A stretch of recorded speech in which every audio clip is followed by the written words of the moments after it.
welcome to The Vine. I'm your host, Jake Edginton, and we've got a very special guest in the house today. We've got Dean McRae. Dean played 141 games of AFL footy, 80 games for North Melbourne, 61 games for the Sydney Swans, booting 55 goals in his time. We're going to be chatting today with Dean about what it was like to be a footy player in the 80s and 90s and the transition between VFL and AFL, and also about player welfare. Welcome to the podcast, Dean. Pleasure to be here, Jake Edginton. For a bit of background for everybody, just so you know, Dean was my next door neighbour when I was a little kid, and he was a bit of a hero to me, so it's only fitting that I think he's one of my first guests on the podcast. Well done. He's also a devoted father to Eliza and a husband to a pretty fine wife, if you don't mind me saying, in Nicole. We're going to chat a bit about Dean's playing days. So, first of all, your draft sort of years, there wasn't a draft back in those days. No, there was no draft back in those days. So I grew up on the Mornington Peninsula down at Rosebud. And in those days there was a zone system. And so each of what was then the VFL clubs, because there was no interstate clubs at that time, were allocated a certain zone throughout Victoria. And so if you lived and played in those areas, then the club that was associated with that zone was the first one to get a look at you, and they had scouts in those areas, all that sort of thing. So from the age of about 15, 16, I was in Essendon zone. And what they would also do is if they saw a young kid who wasn't a bad player, they would put you on their list. So in those days, obviously, we had the under-19s teams, we had the reserves and the seniors in every VFL side. Yeah. So I used to go along to a lot of skills training sessions and all that sort of stuff with an Essendon skills squad, where we would be coached by, some Essendon recruiters for, once a week for the footy season, and then it sort of moved from there. So you got picked up from Queensland, from Southport? It was from Sandgate. Sandgate. We're sort of just on the north of Brisbane, and it was in the QAFL, yeah. So when I was 17, I moved to Queensland with my folks. We lived on Bribie Island.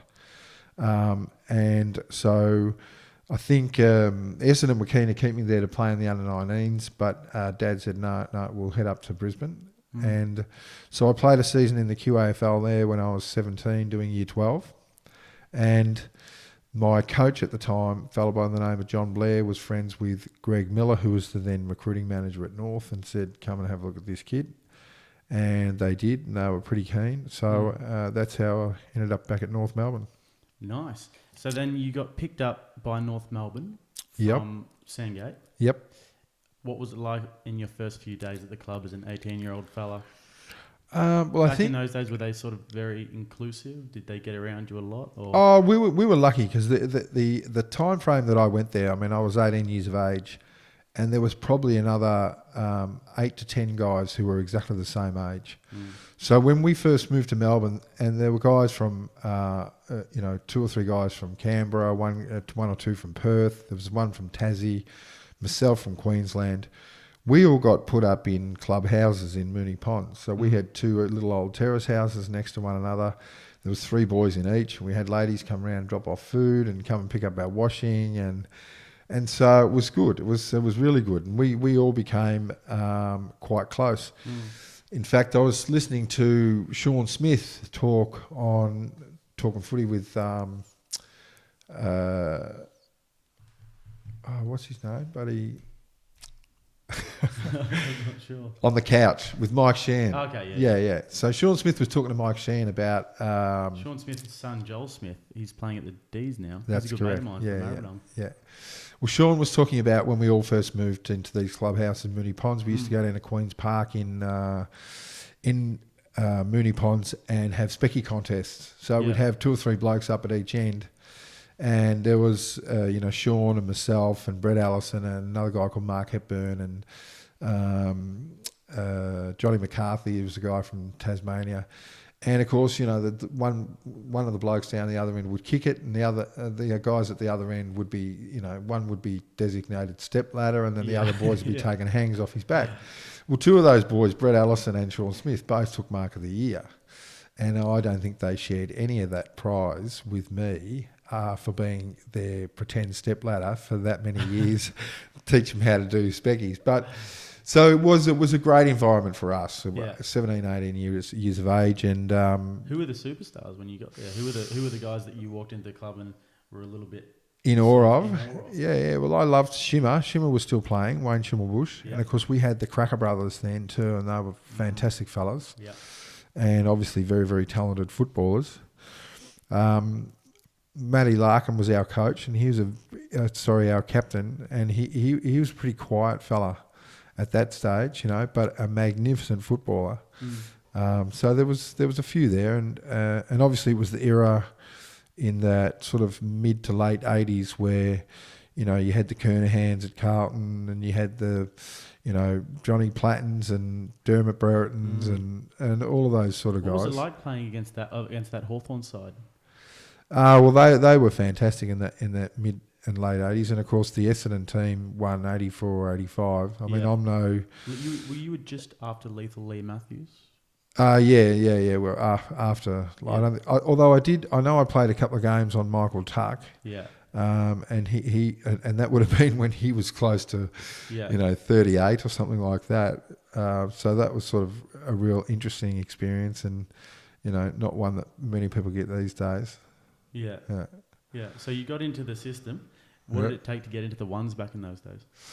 I was really fortunate in that I was reasonably well built as a kid, and was pretty fit.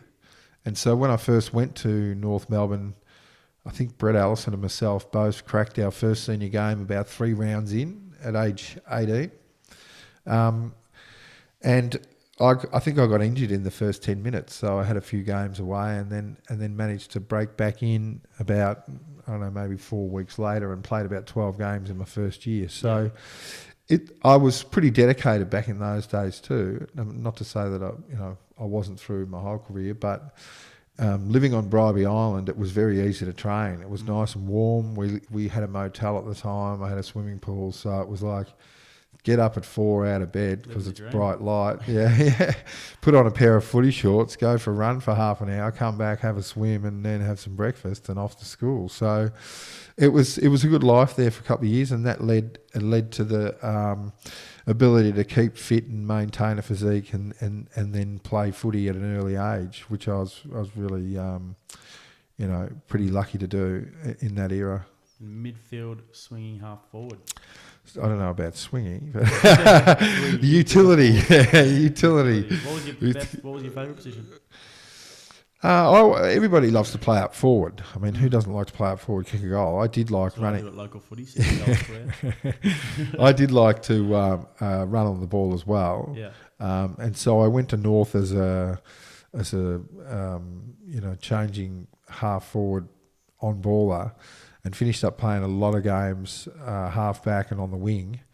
And to be honest, some of the most enjoyable times or memories of the games of myself playing is coming off the half-back flank at the SCG and hitting Tony Lockett. Well, I think it's no hidden secret now that the SCG is not exactly as long as what people thought it was, and the 50 metres not exactly 50 metres, it's about 47.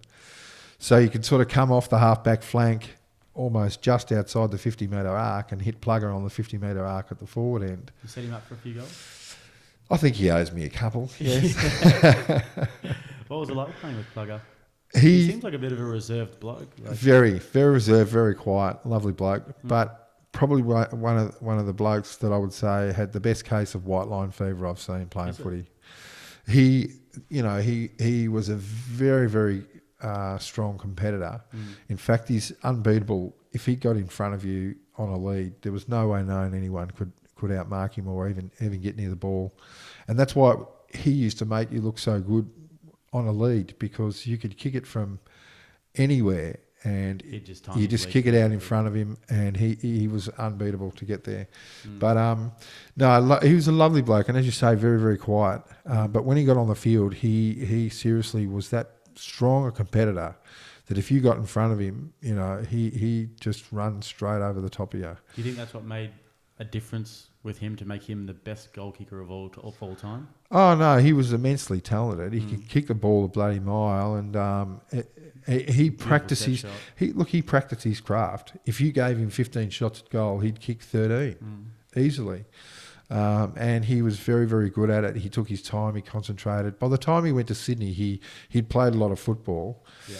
And I know he was a bit of a rough nut in his younger years, but by the time he got to Sydney and I was playing with him, he was a pretty well-crafted professional at what he did.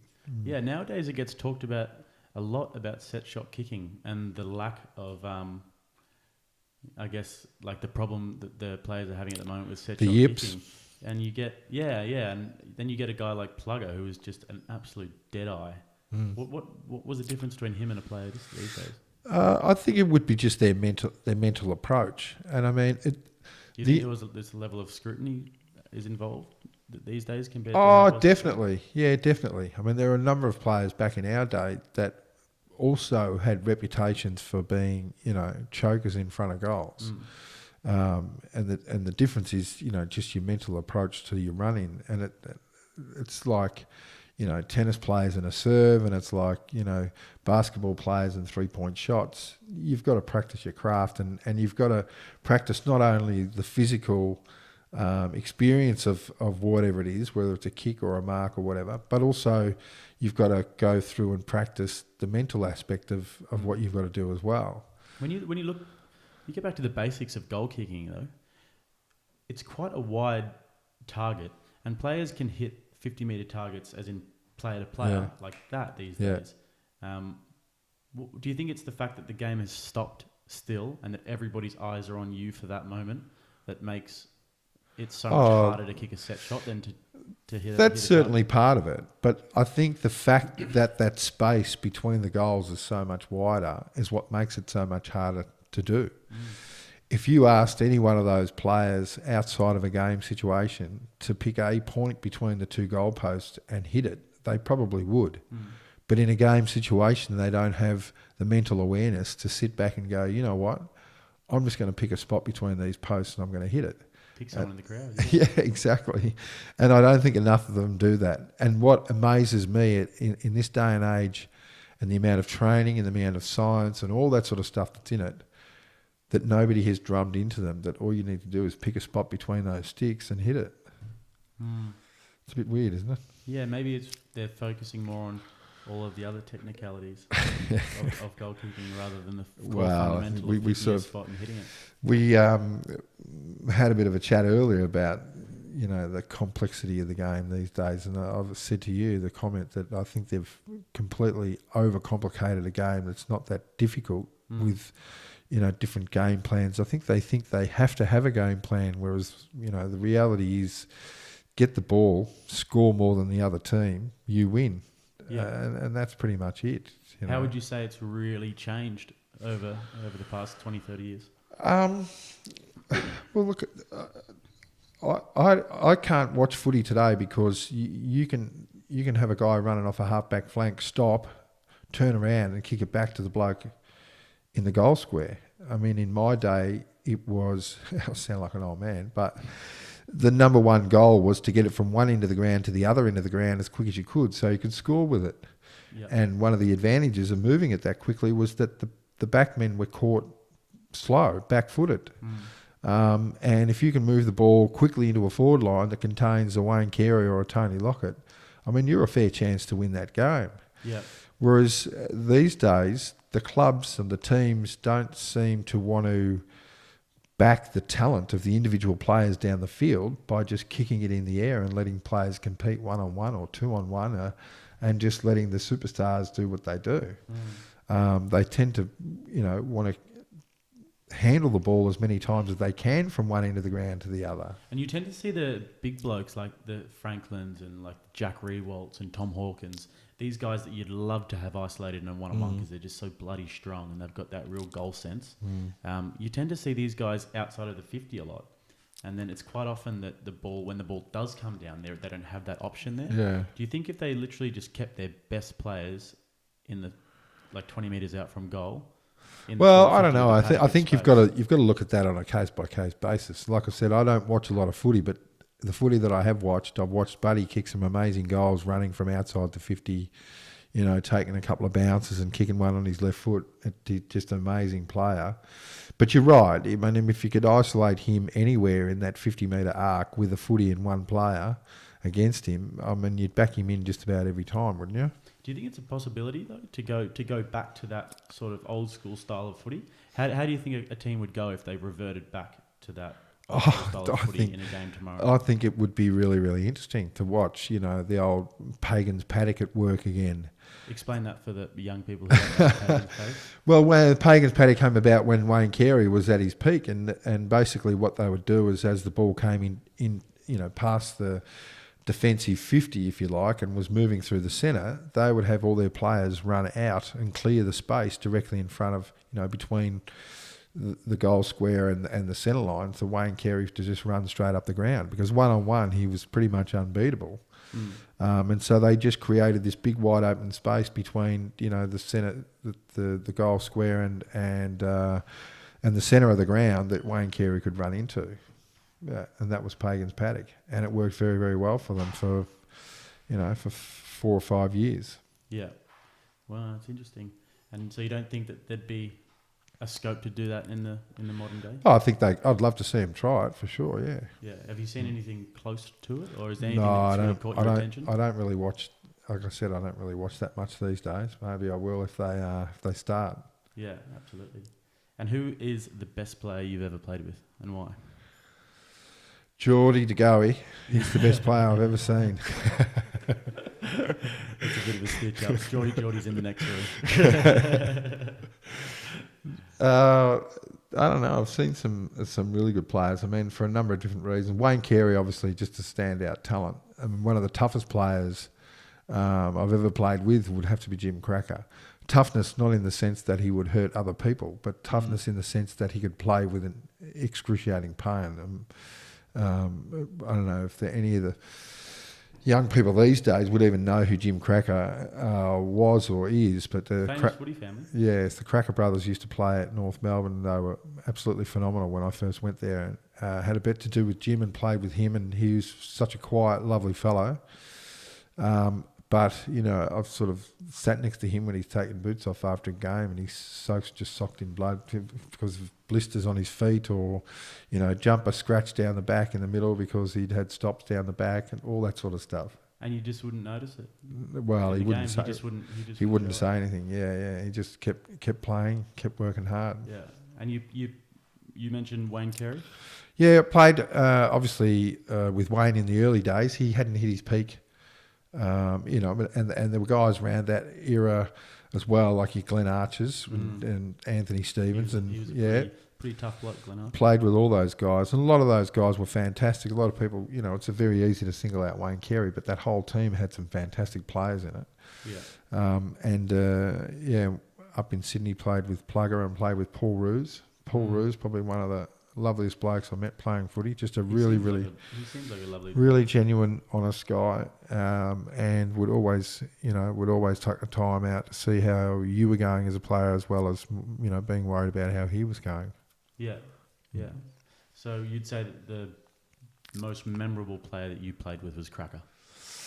I probably wouldn't single one out. I wouldn't single one out because, as I said, I was fortunate enough to play for 10 years, and over that time there were a lot of fantastic players and a lot of fantastic fellas that I met and played with. Yeah. How about playing against? Was there anyone that you sort of ever walked out onto the footy field or ran out onto the footy field against and was like, oh, not this bloke? I don't know. I remember one of the guys that he would always walk away from a contest hurting was John Dorotich. And I don't know that it was because he was the fairest player of all time, but he certainly knew how to hurt you if you're anywhere within his vicinity. And there was a captain of Richmond, Michael Pickering, there at one stage. And I remember in one of my very first few games, I was tagging him and I just came in at quarter time and he was running up and down the MCG like it was a basketball court. And I was just knackered at quarter time thinking, I don't know if I can keep doing this. But of course, once you get over that initial huff and puff, but I just thought it was amazing the amount of running that he did. Yeah. And this is going back in the late 80s. I mean, talk about guys now doing the kilometres on the footy field. He was just amazing. And then you played against guys like Michael Voss, James Hurd, Gavin Wanganeen, all Brownlow medalists? A lot of those guys were sort of more later Towards in. your back end of your career. They were just sort of starting their careers as I was coming out of mine. What about Gary Senior? He was phenomenal. Yeah, he was. A lot of people sort of make comparisons between Gary Ablett Jr. and Gary Ablett Senior, but they just two completely different players. But I remember getting knocked out by Gary Ablett Senior at VFL Park one day. Yeah. What happened there? It was just a fair hip and shoulder. I was playing on the halfback flank, and the ball came down into their forward line over my head and bounced. And as I jumped in the air to tap it back over my head, Gazza had just come straight out from full forward and hit me with a hip and shoulder and knocked me on my ass. And I think I was knocked out for a few seconds, and they took me off the ground. But he was just amazing. He was just a freak, physical freak, and he, for what he could do with a footy. For a guy of his size that could run, jump, kick, handball the way that he could was just amazing. Yeah. And is he one of the ones who you would say you looked at on the field and you kind of marvelled at? Oh, definitely. Yeah. Like I never really played on him directly, but yeah, definitely a guy that I just thought, this guy's unbelievable. Yeah. Please don't put me on him. Absolutely. Yeah, I know there was one game I played. I was telling somebody about it a little while ago, and I think we were talking about David Rees-Jones. I don't know if you remember who a guy called David Rees-Jones is, but if you look at him, he's got he was a Carlton and Sydney player. He was up in the Sydney Swans, I think, for a while, and then went down to Carlton. And fantastic bloke. I think he has a lot to do with the VFL commentary and stuff on ABC. I know he did a while ago. But he was another one with white line fever. He was a lunatic on the footy field and had a rap sheet a mile long. Anyway, we were playing against Carlton at Princes Park this day, and for some reason I finished up at full back and David Rees-Jones was at full forward, and we had the screaming Carlton cheer squad behind me. And I stupidly decided to, I was standing in front of him and he was nudging me a bit, throw my head back, hit him straight in the nose. And the next thing I knew, he'd spun me around, had me around the neck, pushing me back over the fence at Princes Park with all the people in the Carlton cheer squad sort of cheering him on. Just that I was like, I don't remember what happened, but all I remember was just going, what the hell is just happening? I think I was only a kid when that was happening. And sledging would have been rife back in the day. Yeah, it was, but again, it's not something I have any terrific memories of. Yeah. I think sledging has kind of died a little bit. I think we're seeing a bit of a comeback in the form of a bloke called James Sicily, who's playing at Hawthorn at the moment. Yeah, he's a good laugh. But yeah, some of the best sledges I think are behind us, unfortunately. So a massive theme that I am pretty interested in is player welfare and the evolution of that over the past 30 years or so. Footy these days is a hugely cutthroat industry, and it's just in one door and out the other for many players. So many players come in every year, meaning that so many players have to go out every year. Has that changed a lot since your day? Oh, definitely. Yeah. I mean, we never had the draft system, so with the draft system, every single year there's a certain number of players come in. So there's also a certain number of players that have to go out. And I know when I started that generally, for a start, there were a lot of guys that weren't even on contracts that were playing AFL football. They never had a contract. They might have just been a good kid player that came, and I was fortunate that I had a contract to start with. But you had to have a few terrible seasons of footy before they'd let you go, because obviously if you've shown some talent previously, you've got the talent. It doesn't disappear. It's a matter of being able to get the talent out of the player. Whereas nowadays they just don't have that luxury anymore because they've got to have a certain turnover of players.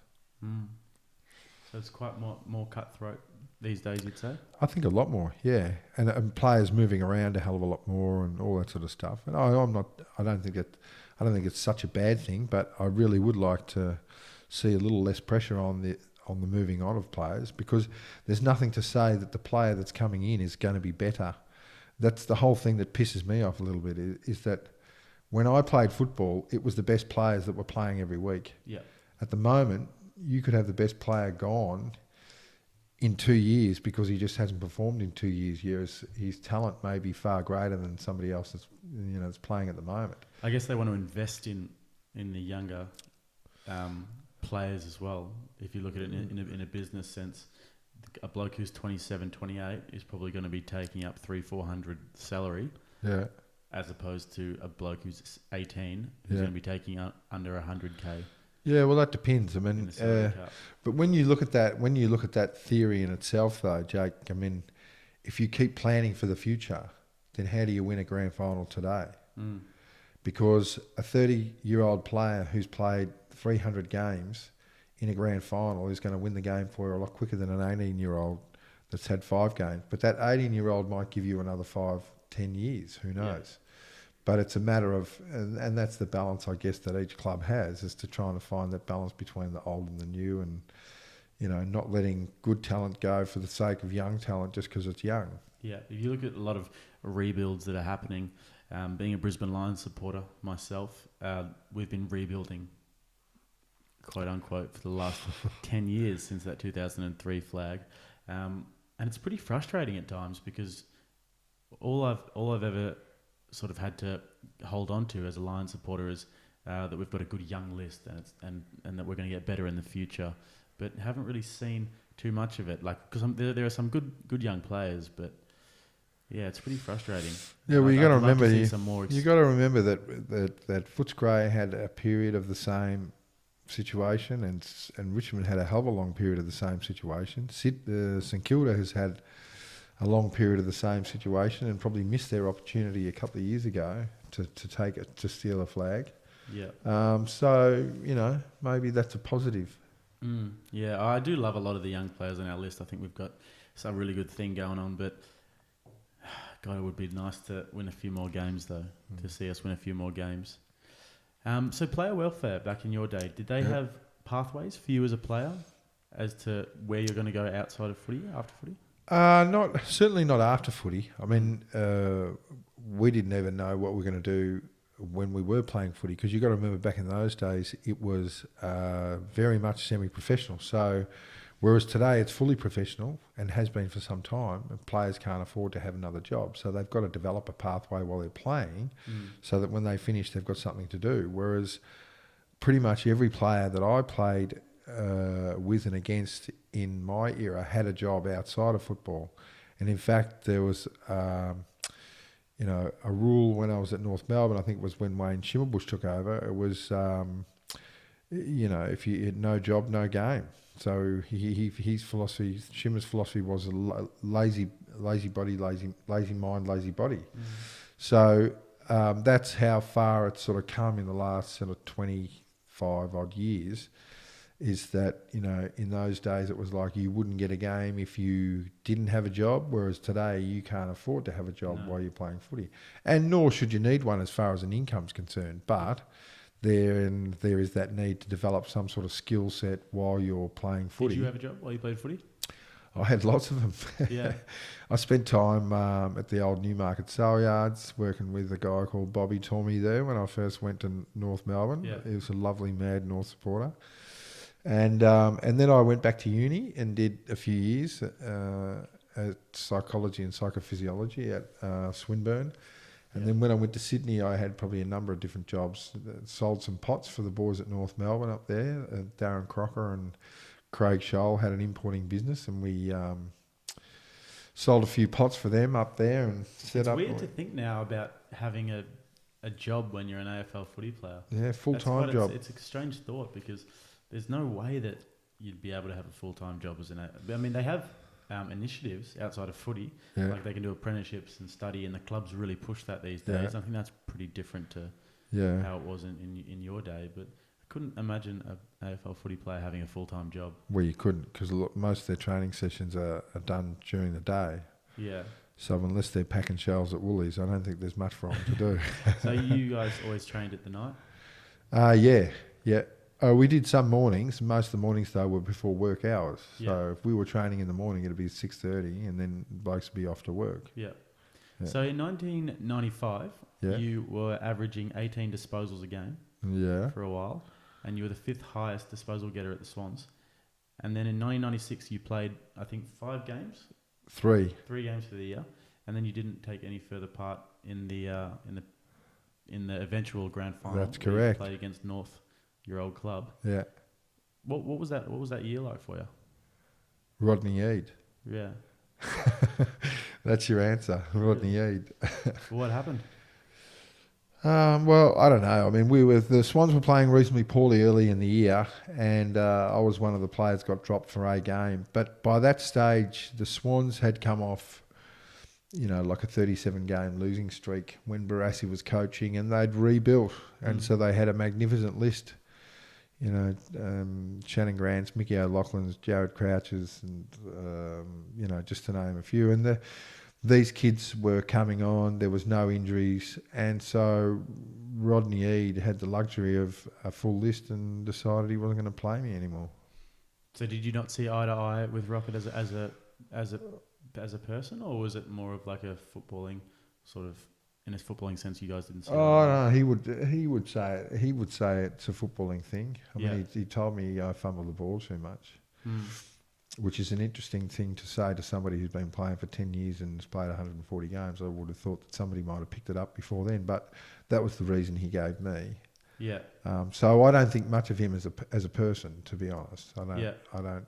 My idea of a coach was always somebody that was looking to improve you as a player regardless of what they thought of you as a player, because that was their job, to make you a better player. So it's very easy to look at somebody, especially now that they've got 15 new players coming in every year, to say you're no good, see you later. Whereas really their job is to say, I don't think you're much good, but I'm going to make you as best as I can. Yeah. And that, to me, that's what the role of the coach was. What is your ideal coach? Is it someone that's approachable, open doors sort of policy? Oh, they have to be. Yeah, absolutely. I mean, the coaches that do really, really well these days are the guys that understand that there's 40 odd different individuals that they're coaching, and that they can relate to each one, because the best coach are the ones where the players want to play for the coach, not because they're told to play by the coach. Do you know what I mean? It's so. Classic example is Paul Roos taking over the Swans list in after 96, and he went on to win with 2 or 3 flags with pretty much the similar list that Rodney Eade had, and at a certain point couldn't do any more with.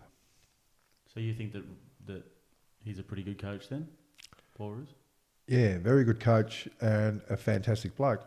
I mean, don't get me wrong, Rodney Eade was a very, very good tactical coach. Yeah. I just didn't think much of him as a bloke. Interesting. And then, so that was your last year in footy in 1996? Yep. And what was it like for you when your footy career was over? It's interesting because, having played for 10 years, your footy life is a big part of your life. It's your routine. And I wasn't sure what I was going to do. So I had the choice of either A, going and finishing a uni degree. I still had 1 year of the degree to do, or which would pay that much, 0 donuts. Or I could had an old school teacher that had moved his business from accounting to financial planning. So he said, "Well, come and work with me," and started paying me $36,000 a year to go and work with him, which was a fantastic opportunity. Yeah. Not a fantastic opportunity because it was a lot of money. Fantastic opportunity just because it was a good job. So we were talking before about some of the struggles that you've had, particularly post-footy, and the routine of football being beneficial to you at the time, and then the struggles that you faced outside of football. Do you want to go into that a bit? Well, I mean, after when I was we've got a family history of what you would call manic depression. These days they call it bipolar. My mother had manic depression and her mother had manic depression. And my symptoms really didn't develop until after I finished playing football. And I think I've also been diagnosed with, and the bipolar that I have is a minor version. So it's not a full-blown bipolar or manic depression. I have some sort of hypomanic episodes and some depressive episodes, and my cycle tends to be quite a short cycle. So I can be sort of really up for half a week to a week and then and then a bit flat for a week to a week. And the significance and the severity of each of those up and downs can be quite significant. So I've also have ADD, which means that I struggle to concentrate too much if there's a lot of things going on in my head. So the combination of the two is really interesting. But as we were saying earlier, that structured environment that football provided, so initially school, I found quite a structured environment because it basically, you be here then and you do that then. And football was fantastic for me. And so the symptoms arose and it became an issue sort of about 2 or 3 years after I finished playing footy.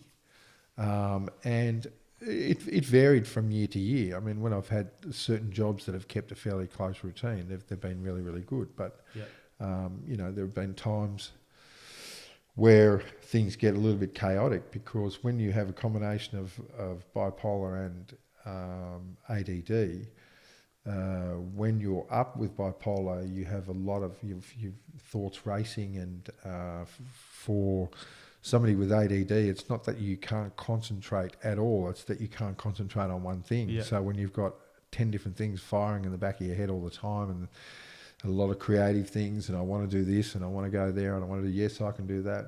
You end up spending half your time saying yes, and then the second half of your time going, what? So was there no awareness on your part of any symptoms while you were playing football? Not really, no. No, there might have been 1 or 2 occasions where I felt like really anxious or had an emotion or a feeling that I couldn't really place. Yeah. Which when that happens initially, when you first have those thoughts, it becomes more of an anxiety issue than anything else because you just don't know, why am I feeling this way, sort of thing. Do you think that when you were playing football, if you had more of these episodes, or if you had any of these episodes, it would have been really difficult for you to come out and sort of get help for that? Oh, look, it definitely different. I've always been one, having lived with my mum for 40 odd years with her, and spending so much time sitting and trying to rationalise what she was talking about, and as I said, she had at times severe bipolar and paranoid delusions and stuff like that, which sounds really bad. Yeah. But it could be simple as her saying somebody's following me and they're trying to follow me, and it'll be like, right, yes, mum, no worries, mum. Yeah. Who are they? Oh, I can't see them, but they're there. Yeah. And it's interesting coming full circle now, and having similar thoughts yourself. That time that I spend talking to my mum actually helps me rationalise my own thoughts, and therefore helps me significantly in being able to deal with, what would be normally irrational thoughts to other people and as well as myself. Yeah. Do you think that if in an AFL environment, in the environment you were in, you would have felt comfortable coming out to all of your teammates and coaches and saying, "This is what's going"? If you were to sort of be suffering from some sort of mental illness. Well, definitely, it would have been hard. Definitely would have been hard. But you got to remember, Jake, we're talking 25 odd years ago. Yeah. 25, 30 years ago. So, in the end, I guess I never really had any major symptoms or any signs that I thought I would have had issues with. And could I have been so open with them then? Probably not. Not even in the conversation that we're having now. Do you think it would have been frowned upon? Not frowned upon, but there was a stigma, and there still is a certain stigma attached to any mental illness. And when you think about things like depression and bipolar and mania, all they really are exaggerations of normal human emotional states. But and everybody's is different. So I think we've come a long, long way in the last 10 or 15 years in relation to exactly what mental illness is and how it affects people, and the fact that it's you put the word mental into anything and people it kind of sends shivers down your spine. But especially from what I've seen in footy recently, there's been a sort of slow, gradual sort of understanding of it a little bit more. Yeah. And I think that people are becoming much more sort of able to come and to talk about it I think, I'm not sure, you don't really follow football, but Dane Beams, the captain of the Brisbane Lions, recently came out and stepped down as captain because he said that he was struggling mentally after the passing away of his father, and he wanted to be there for his family. He wanted to be the best father and husband he could be because he had another child on the way. Yep. And I personally found that extremely brave, especially for a bloke, covered in tattoos, pretty burly sort of bloke. Kind of makes me think if he can do it, then anyone can do it. And it's interesting to sort of hear from an AFL footballer's perspective, especially someone in your day. Yeah. Like what that would be like to come out and say that. I don't think anyone would, and I think, and not just in the football arena, but even in the everyday life arena, there were very few people, especially men, that would stand up and say, "Hey, listen, I've got a mental health issue." Yeah. Whereas today, it's something that. It's interesting. You're almost tending towards saying it's a lot more common, but I think the thing is that we have a lot more knowledge about it. Do you know what I mean? If you don't talk about something and you hide it, then your knowledge of it is minimal. Yep. Whereas if we're talking about it, the fact that we're talking about it, and you and I have had conversations tonight about my bipolar, and you've become a lot more aware in general about bipolar and about depression and about mania. Yeah. So the fact that we are able to have a discussion without me being significantly embarrassed by it, we've come a long way. Yeah, it's quite refreshing to hear you talk about it so openly. What's been, like the catalyst for you to be able to talk about it? I don't think I've ever really hidden it. I was diagnosed probably about 8 to 10 years ago. Yeah.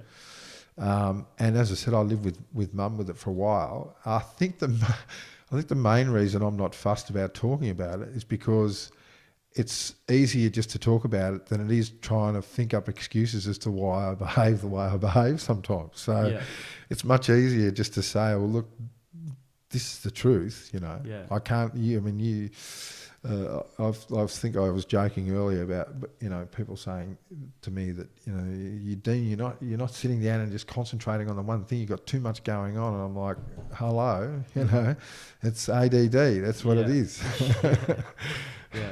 What would you kind of say to like a younger person who's maybe, we're going to put it in AFL perspective again, but somebody who's maybe on an AFL list or in the spotlight in any sort of way, who might be sort of suffering and not wanting to talk about it? It is hard because I think no matter... Everybody knows if you talk about it, and that's the problem, where they might not want to. I think no matter where you are, and especially in the AFL environment, when you have issues like this, the natural instinct is to internalise and to shut down and not to talk to other people about it. And it's very, very hard to step outside of that. I think sometimes you need to reach out to somebody who's completely arm's length away from you. So I think in that sense, the AFL clubs potentially have an opportunity where, they may want to keep what's going on with an individual private to start with and have some certain, completely arm's length external assistance for that person is probably a good way to go. Because I know the last thing you'd want if you're struggling with something is to have all of your teammates know about it straight away, because people assume that if other people are going to find out about it, that it reduces their judgment of you, which it doesn't and it shouldn't. Yeah, yeah. So I guess maybe a safe space for somebody to be able to go to. Yeah, safe space that is away from really their everyday environment. Yeah. Because nobody really wants to go and announce to the whole world what's going on inside of their own mind. As far as advice to that individual goes, I mean, it's very hard because what advice is really good for somebody may not be very good for somebody else. So, I guess the only piece of advice I'd give is try and work hard to understand what the issues with you are, and find somebody, whether they be at the footy club or completely separate to the footy club, to have a chat to. Yeah, absolutely. And AFL players these days are very much in the spotlight. Yeah. Commodified, you might say. Has it changed a lot since your time? I think, well, there certainly wasn't so much media around them, and there wasn't so much commercialisation of the players and what they did. Obviously, there's a lot more money in it today than what there was that long ago. Yeah, but you told me a story before. It was quite funny about how the police used to sort of help you out and not to make sure it didn't get out to the media. Well, I think in the early days when I was playing, we were allowed to drink and we were allowed to go out and we were allowed to muck around and have fun like every other normal human. And while there was a role model aspect to what we did, it wasn't as heavily pushed. I mean, you can still be a human and be a role model to somebody. I mean, humans are not infallible; they make mistakes. So why the media thinks that all the AFL players should never be able to make a mistake because they are a role model is beyond me. Because how can you be a role model if you're not human and humans make mistakes? Yeah. But we used to go out and we used to muck up every now and then. But there was a level of respect, not just at AFL level or VFL level as it was then between the players and the police. Yeah. There was an enormous amount of respect between the average Joe in the street and the police, which just disappears these days. Yeah. And I think it's not just the fact of the public not respecting the police, but there's a change in the culture of the police as well. Yeah. But it was a good time to live when you knew that the police were there to protect you, and you respected the fact that they did that for you. Yeah. And I think that's just a sad thing that's gone now. So at an AFL level, the coppers love the footy as much as we love the footy. Yeah. And if they saw a player out that was mucking up and doing... and I'm not saying if they saw you do something illegal, they would let you off. But if they saw you in a state that you needed assistance, instead of taking you in the lockup and ringing the Channel 7... they'd look after you. Yeah. So and the players are quite commodified these days. You mentioned earlier that you think that they're quite controlled. And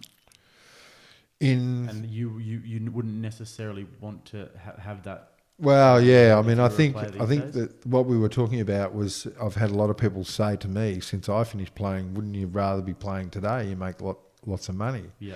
And I said to you earlier today that I always played because I wanted to play and I loved it. I loved playing, and the money really wasn't an aspect of it. But I don't think I could play today, given how much I love football. I don't think I could play today when somebody owns me the way that the teams and the sport owns the players that they do at the moment. And I mean, basically, you're giving your life away for a period of time. So,